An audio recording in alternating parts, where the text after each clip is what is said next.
When you hear about Black Lives Matter protests, they're out talking about let's divest from law enforcement and reinvest or invest in education. And I'm wondering if you would agree that too many young people are coming in contact with the criminal justice system too early. It's a problem that we have, and there's no question about it. 2 million Americans are incarcerated, the highest incarceration rate in the world. And I have been to some of these prisons. I have talked to prisoners at Old Lorton Prison in Washington. I've been to a prison in Colorado where 15-year-olds were putting in with adult criminals and long terms of punishment. These kids cannot come out safely and go back into society. So this has to be fixed. But at the same time, we have to find a way to keep our children from doing anything that gets them into the criminal justice system. That's what America's Promise is about. If you give kids adults who care about them, I had adults who cared about me, my 2 parents, but all my Jamaican relatives in the South Bronx. I mean, they watched out for us kids, and if you ever did anything wrong, you were gonna get it. The promises that we're talking about is one way to keep our kids away from the criminal justice system. But at the same time, you can't say we should disinvest the criminal justice, police and courts.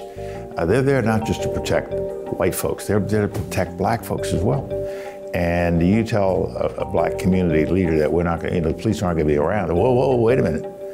What they want is fair and balanced justice treatment for all Americans. Well, I would ask, one way to get to that fair and just treatment has been what the federal government has done for probably the last 20 years, which is negotiate with police departments for reform agreements, or what we know as consent decrees. And what we know now is that the current Attorney General, Jeff Sessions, is going to ask for a review of all consent decrees that have been negotiated in the past. Do you think that's in conflict with the goal of keeping kids safe? It depends on what he does with his review of the consent agreements. I mean, I think he will have to deal with each state and each community, and he'll have to deal with the public.